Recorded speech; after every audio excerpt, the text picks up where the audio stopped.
किसान विरोधी बिल बताकर इसको विपक्ष पेश कर रहा है, जिसके बारे में पूरे देश भर में कई जगह खासकर पंजाब और हरियाणा के अंदर इसके ऊपर बवाल है। स्वामी जी, आप हमें थोड़ा क्लियर कर देंगे कि किस हिसाब से आपने इस बिल के अंदर एमएसपी, जो किसानों के लिए एक तरीके से लाइफलाइन होती है, उसको बचाने के लिए कुछ प्रावधान करे हैं या फिर एमएसपी बिल्कुल डिस्ट्रॉय हो जाएगी? जसवंत जी, बात यह है कि जो प्रावधान दिए हैं लोग उसको समझ नहीं पा रहे हैं, और उसका कारण है कि जैसा कि आपने कहा कि पंजाब और हरियाणा में इसका प्रभाव ज्यादा दिखाई दे रहा है। पंजाब और हरियाणा के किसान व्यापारियों के माध्यम से जो आड़ती हैं उनकी जकड़ में जकड़े हुए हैं। माननीय प्रधानमंत्री जी खुद इस बात को कह चुके हैं कि एमएसपी जारी रहेगी, मंडियों को समाप्त करने का कहीं भी कोई प्रावधान इस बिल में नहीं है। बल्कि बार बार जब ये बात आती थी कि किसान मंडियों का गुलाम होकर के रह गया था, मैं अपने लोकसभा क्षेत्र की बात आपको कहना चाहूँगा। अभी पिछले दिनों जब प्याज हमारे यहाँ सीजन था प्याज का, तो हमारी गाड़ियाँ राजस्थान से बाहर नहीं निकल सकती थी, जबकि हमारे आसपास के इलाके में पंजाब, हिमाचल, जम्मू कश्मीर और हरियाणा, इन चारों स्टेट में और पश्चिमी उत्तर प्रदेश, इस इलाके में हमारा प्याज खपत हो सकता है।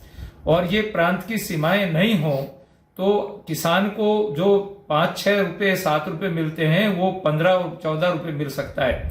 जब हमारा प्याज वहां जाकर के 20 रुपए बिकता है तो मेरा किसान सीधा क्यों नहीं बेच पाएगा?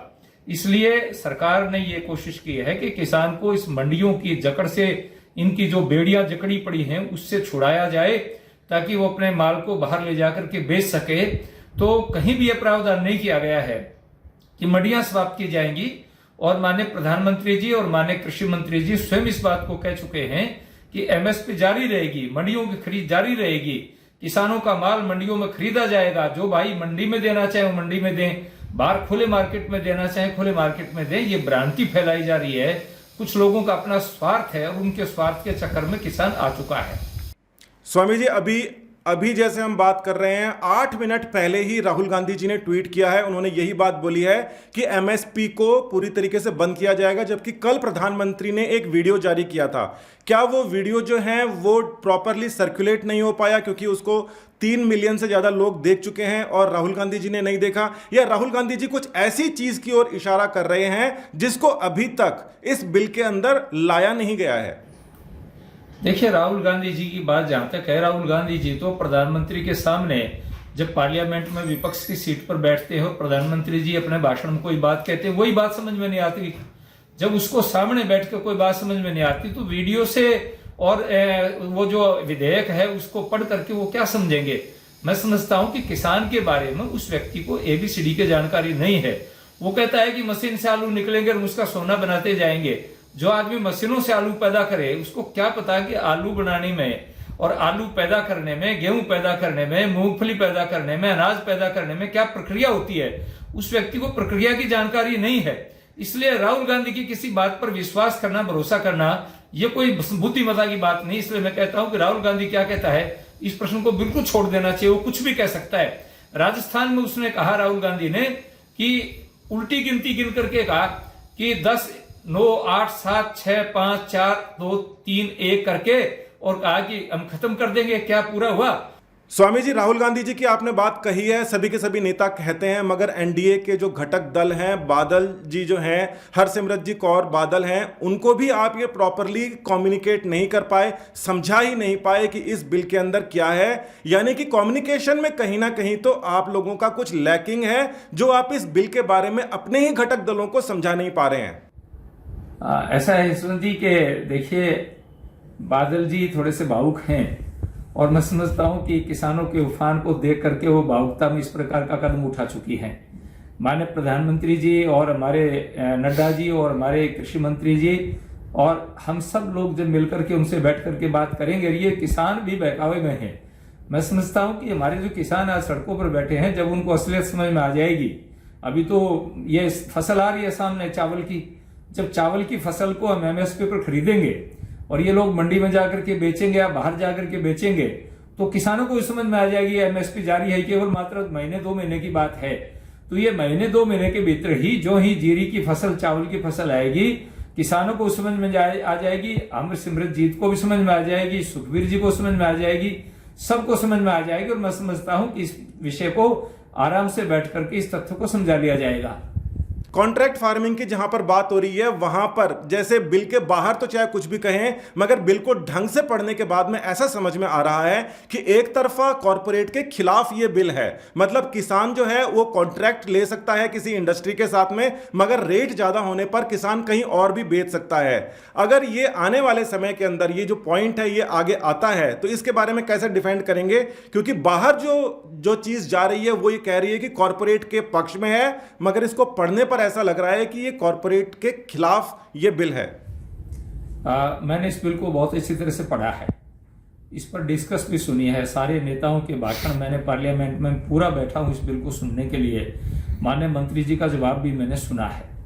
इन सब को पढ़ने और सुनने के बाद में मेरे समझ में ये बात आई है कि जो कॉन्ट्रैक्ट फार्मिंग की बात है उसमें स्पष्ट प्रावधान किया गया है कि किसान कॉन्ट्रैक्ट करेगा और किसान को यह समझ में आ जाए, जैसे किसान ने कॉन्ट्रैक्ट कर लिया फसल बीजने के समय में कि आलू में 10 रुपए बेचूंगा, लेकिन उसमें प्रावधान किया गया है कि यदि आलू का भाव बढ़ता है तो वो कमीशन उसके हिसाब से प्रतिशत के हिसाब से और उसका भाव बढ़ेगा। इसके अतिरिक्त मान लीजिए पैदा नहीं हुई फसल तो भी कॉन्ट्रैक्ट वाला जो व्यक्ति है जिसने कॉन्ट्रैक्ट किया है उसको उसका पेमेंट करना पड़ेगा। ओला पड़ जाता है, बरसात आ जाती है, बाढ़ आ जाती है या अकाल पड़ जाता है तो भी फसल में जो औसत उत्पादन होता है उसका पैसा कॉन्ट्रैक्टर को देना पड़ेगा। तो मैं तो समझता हूं कि इससे बढ़िया किसान के लिए कोई बात नहीं हो सकती। इसके बावजूद फिर यदि कोई दिक्कत आती है, कोई चीटिंग करता है तो वहां एसडीएम को यह अधिकार दिए गए हैं, कलेक्टर को पावर दी गई है कि वो किसान की बात सुनेगा और किसान के पक्ष में वो बात करेगा। ये सारी की सारी चर्चा आ चुकी है। तो मैं समझता हूं कि कॉन्ट्रैक्ट फार्मिंग के अंदर किसान ही फायदे में रहेगा और मोदी जी ने किसान के हित में यह फैसला लिया है। तो ये भ्रांति जो लोगों में फैलाई जा रही है ये कुछ लोग फैला रहे हैं जिनके अपने स्वार्थ हो सकते हैं। स्वामी जी यही बात है, मतलब जो सबसे बड़ी बात यही है कि आपने जैसा अभी कहा कि किसान फायदे में रहेगा, एक तरफा किसान के फायदे का बिल है, कॉरपोरेट की इसके अंदर जगह काफी कम है। तो आप एक तरीके से पहले मंदी का जो माहौल चल रहा है कॉरपोरेट के लिए उसमें किसान को एक तरफा फायदा दे देंगे तो कॉरपोरेट कैसे सरवाइव करेगा? नहीं, कॉर्पोरेट भी इसमें नुकसान में नहीं जाएगा। किसान को तो इसलिए क्या किया गया है कि किसान बेचारा छोटा किसान होता है।